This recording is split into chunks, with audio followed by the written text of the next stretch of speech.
Hello students of 8th standard. Today we are going to continue with the exercise of second chapter. Distinguish between infectious and non-infectious disease. ये distinguish आज complete करेंगे. The answer for that question is this. See, infectious disease. It can be passed from one person to another. Infectious disease एक आदमी से दूसरे आदमी पास होता है. It cannot be passed from one person to another. That is non-infectious disease. मतलब जो एक आदमी से दूसरे आदमी पास नहीं होता उसको non-infectious disease बोलते हैं. जैसे अभी कोरोना वायरस इन्फेक्शियस डिसीज़ है क्योंकि एक आदमी से दूसरे आदमी पास हो रहा है.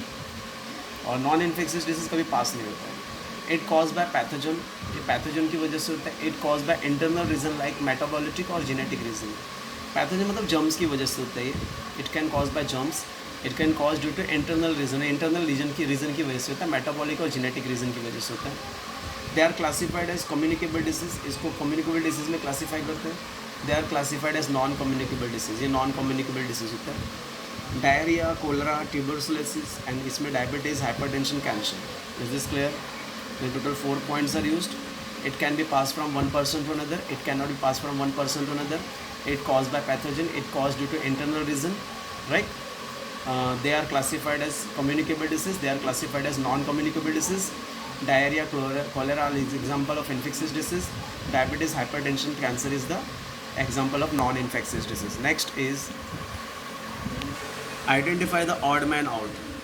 Malaria, hepatitis, elephantiasis and dengue. पहले वाले में आंसर आएगा hepatitis. Because hepatitis odd one because it is type of viral infection.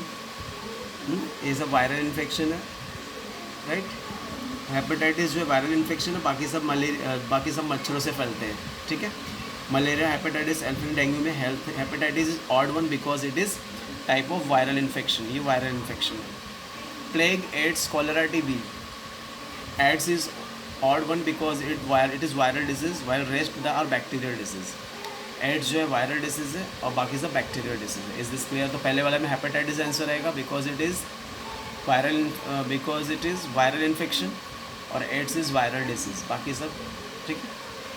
तो पहले वाले में आंसर है हेपेटाइटिस, सेकेंड वाले में AIDS. Next is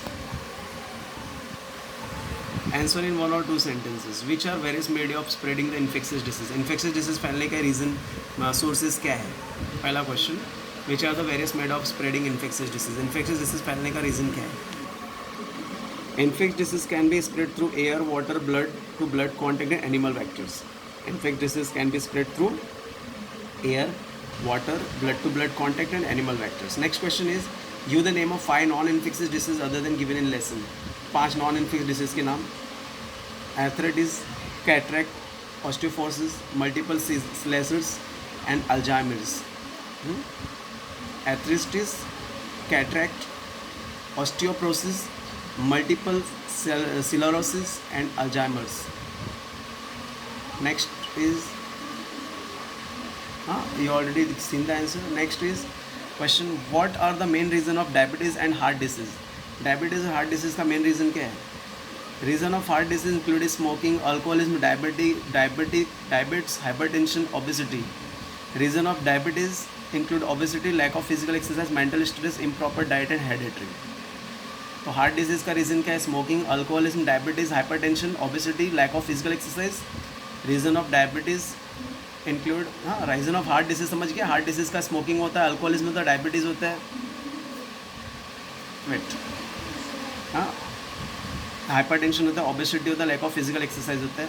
reason of diabetes होता है lack of physical exercise, mental stress, improper diet and heredity. Okay. The next is what can be achieved और कैन बी प्रिवेंटेड. क्या अपने को लेना चाहिए, क्या अपने को रोकना चाहिए? Drinking boiled and filtered water करना चाहिए कि नहीं करना चाहिए? Yes, it is achieved. It should be achieved. Boiling and filtration are method of purifying water which makes it suitable for consumption. Boiling करना और प्योरीफाइंग करना, फिल्ट्रेशन करना, ये प्योरीफिकेशन वाटर का मेथड है जिससे ये कंजम्पशन के लिए अच्छा हो जाता है.